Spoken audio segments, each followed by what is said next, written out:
Assalamualaikum warahmatullahi wabarakatuh everyone, welcome back to my channel, welcome back to my another video. So आज का topic काफ़ी interesting है, most requested video है actually, क्योंकि इस video के बारे में हर कोई चाहता था कि मैं ये वीडियो बनाऊं। सो ऑब्वियसली कुछ अपनी रिसर्च के बाद, पढ़ने के बाद मैंने सोचा कि चलें इस पर थोड़ी सी बात करते हैं। इंशाल्लाह और भी चीज़ें आगे वीडियोज़ में जानते रहेंगे और डिटेलिंग के साथ बात करते रहेंगे, बट कुछ बेसिक्स तो हम कवर कर ही सकते हैं। सो आज की वीडियो का जो टॉपिक है वो है बीवी के हुकूक। तो सबसे पहली चीज़ जो मैं बोलना चाहूँगी कि हर आदमी कहता है कि उसे 4 शादियाँ करनी है, 4 सुन्नत है, मजाक में भी हम कह देते हैं, कुछ लोग सीरियस भी होते हैं। But once for all let me tell you one thing कि हम कहते हैं कि 4 बीवियाँ। आपको कुछ आइडिया है कैन यू इवन इमेजिन कि सिर्फ एक बीवी के कितने हुकूक हैं? हम सही तरीके से पूरा कर दे तो वो बहुत बड़ी बात है।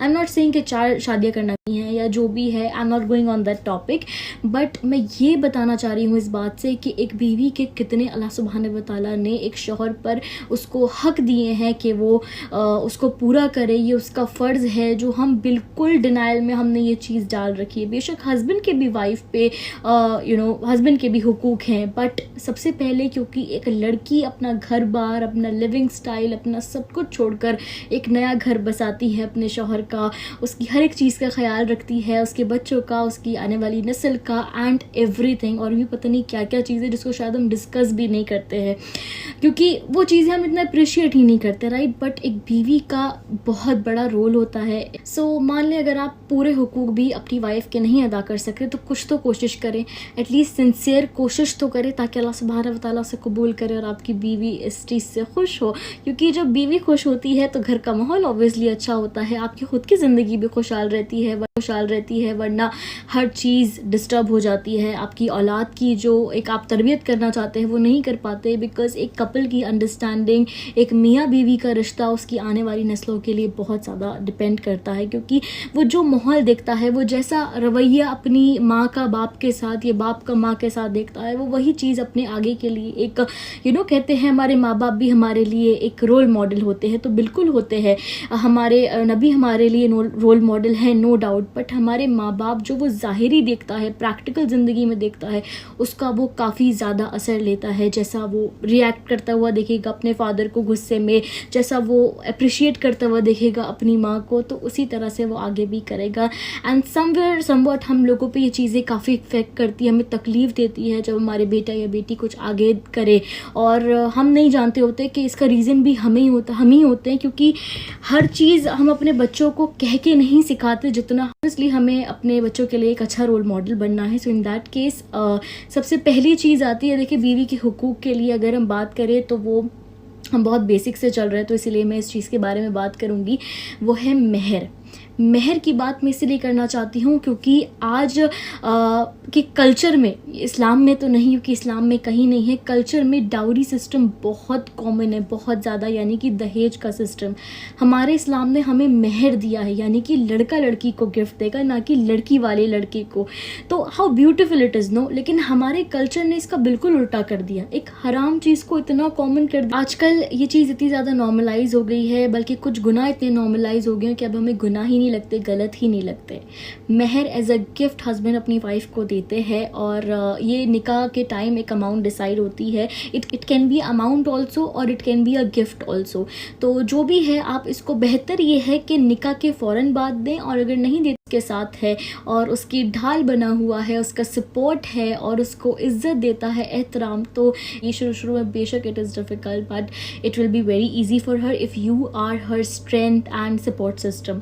तो उसको मोहब्बत, इज़्ज़त और एहतराम देना ये उसका हुकूक है, उसको अप्रिशिएट करना उसका हुकूक है।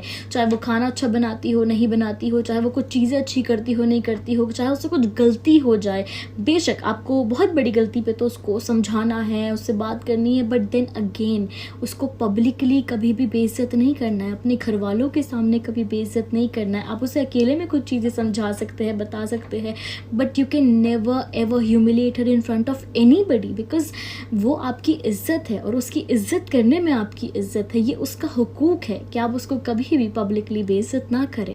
एंड देन अगेन हमारे नबी सल्लल्लाहु अलैहि वसल्लम ने क्या फरमाया, खैरुकुम खैरुकुम ली अहली। बेहतरीन तुम में से वो है जो अपने घर वालों के साथ अच्छा है। अक्सर हम देखते हैं कि लोग बाहर तो बहुत अच्छे होते हैं, बाहर उनकी लोग तारीफ़ कर रहे होते हैं, बट घर आके जब उनकी बीवी, उनके घर वाले, उनके बच्चे उनसे डरे, उनके माँ बाप उनसे डरे, मतलब किसी के भी साथ अगर उनका सलूक अच्छा ना हो तो वो कैसा अच्छा इंसान है। क्योंकि एक मेन कैरेक्टर का जो आप अंदाज़ा लगा सकते हैं वो कैसे, वो उन चीज़ों से कि वो अपने रिश्तों के साथ कैसा है, वो कैसे निभाता है। क्योंकि आप 24 घंटे अपने घर वालों के साथ रहते हो, राइट। तो सबसे बेहतरीन इंसान कब बनता है, जब वो अपने घर वालों के साथ बेहतरीन हो। जब आप घर में जाओ ना तो लोग आपसे डरे नहीं, आपका खौफ ना हो, बल्कि एक बीवी को लगे मेरा फ्रेंड आ गया, और एक औलाद को भी अब तो लगना चाहिए कि यस हमारा एक दोस्त, हमारा एक अच्छा, हमारा प्रोटेक्टर। सो इसी चीज़ से मुझे एक और चीज़ याद आती है कि men are the providers and protectors of women, right. हम ये कहते हैं और ये कुरान ने हमें कहा है कि आदमी अपने घर पे प्रोवाइड भी करता है, हिफाजत भी करता है। तो एक जो मेन और हुकूक है बीवी का वो ये है कि आप उसको फाइनेंशियली प्रोवाइड करें, उसकी जो भी पर्सनल नीड्स हैं उसका ख्याल करें। क्योंकि हम सोचते हैं हमने घर खर्च हम कर रहे हैं तो और क्या ज़रूरत है, हम सब कुछ दे रहे हैं, बट नो, उनकी भी कुछ पर्सनल नीड्स होती है, ख्वाहिशात होती है। तो आप हमेशा, दैट्स व्हाट आई फील, कि they should have their own pocket money, जिससे वो अपनी चीज़ें कर सके। उनको एक फ्रीडम होनी चाहिए। Now I am not saying कि freedom in an wrong way, काफ़ी लोग इसको गलत ले जाएंगे, बट उनको डिसीजन लेने की हमेशा एक फ्रीडम होनी चाहिए। चाहे वो आगे पढ़ना चाहते हैं, कुछ करना चाहते हैं, जॉब करना चाहते हैं, एक शरीयत के मुताबिक, बेशक शरीयत के अकॉर्डिंग ही। कोई भी चीज़ अगर उससे बाहर है तो वो गलत है, आप उन्हें समझाएंगे, बट अगर ठीक है लेकिन फिर भी आप उन्हें नहीं करने दें, तो बेशक आपकी जो भी हैसियत है आप उसके हिसाब से उन्हें प्रोवाइड करें। ये उनका हक है, आपका फ़र्ज़ है। घर, कपड़ा, मकान और जो भी उनकी और भी नीड्स हैं, उनकी ख्वाहिशात है, जितनी भी आप पूरी कर सकते हैं, जो भी आपके लिए मुमकिन है वो करने की कोशिश करें, उनसे बात करें। और आप दोनों में अंडरस्टैंडिंग होना is very important, because I feel कि अगर कुछ चीज़ें कम भी हैं ज़िंदगी में and you will talk to your partner and they will understand you, तो थिंग्स विल बी ईजियर, क्योंकि हम अक्सर बात नहीं करते हैं और हमारा नेचर इतना गुस्सैल वाला होता है, तो उससे चीज़ें और ज़्यादा डिफ़िकल्ट हो जाती है। तो एक अगर हम हस्बैंड में या वाइफ में, दोनों में ही एक्चुअली कपल में कंपैटिबिलिटी होना, अंडरस्टैंडिंग होना, ट्रस्ट होना, these are the most important things in life, जो आसान करती है, खूबसूरत करती हैं। सो यस, उनको प्रोटेक्ट भी करें हर बुराई से और हर उस इंसान से जो आपकी वाइफ को कुछ गलत कहता हो, आपको भड़काता हो। काफ़ी आपकी वाइफ को कुछ गलत कहता हो, आपको भड़काता हो। काफ़ी लोग ऐसे होते हैं, रिश्तेदार होते हैं। तो make sure you protect them, make sure you provide them. And और एक चीज़ याद रखें कि हमारे नबी सल्लल्लाहु अलैहि वसल्लम की कितनी बीवियाँ थी, राइट। फिर भी हमें कुछ फेमस किस्से हैं जो हमेशा याद रखते हैं। क्यों? क्योंकि हमें सिखाने के लिए, हमें बताने के लिए कि बीवियों के साथ ऐसे रहते हैं। 4 शादियाँ करना और ये चीज़ें मैंने शुरू में बोली थी बहुत आसान है, लेकिन एक शादी को भी वैसे चलाना इज़ वेरी डिफ़िकल्ट, वो हुकूक अदा करना इज़ वेरी डिफ़िकल्ट। और अगर आप 2 करते भी हैं, 3 भी करते हैं, तो अदल इंसाफ करना इज़ वेरी डिफ़िकल्ट। वो कर सकते हैं तो करें, बट यस, किसी का भी हक नहीं मारना चाहिए कि हर रिश्ते में, चाहे वो बीवी का माँ से बीवी और माँ का हो, बीवी बच्चों का, हर रिश्ते में अदल करना सीखे तो घर का माहौल बहुत अच्छा रहेगा।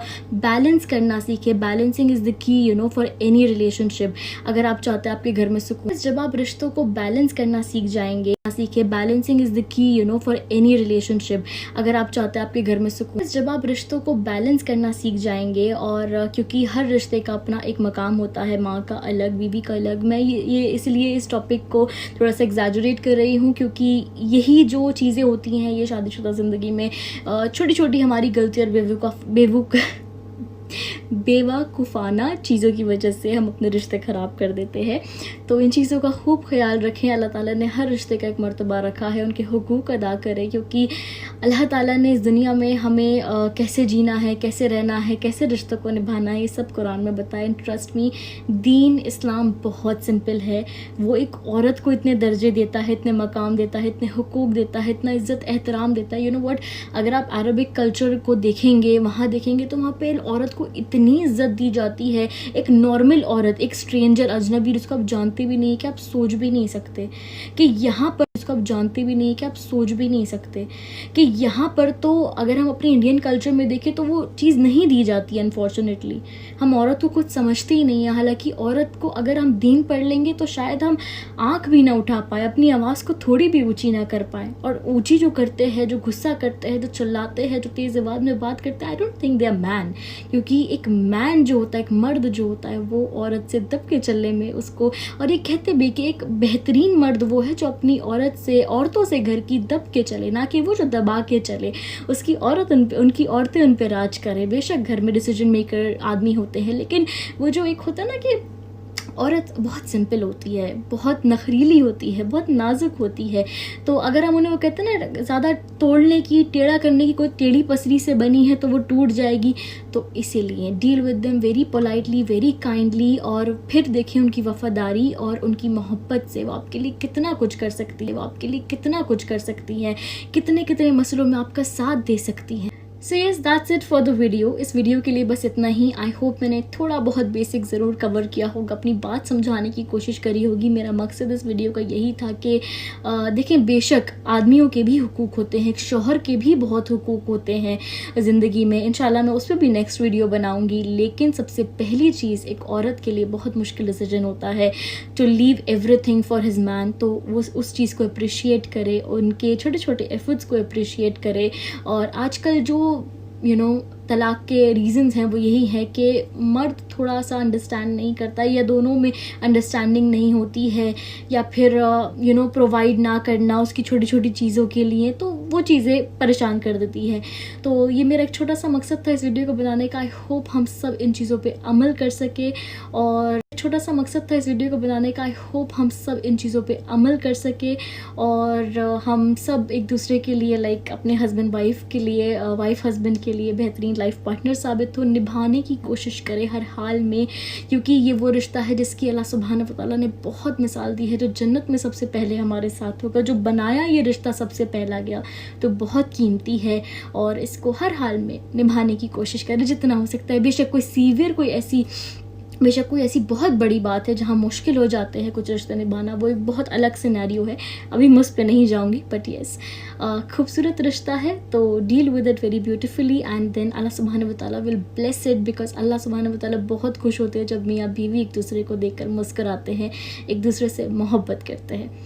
That's it for the video. मिलते हैं अपनी नेक्स्ट वीडियो में। अल्लाह हाफिज़।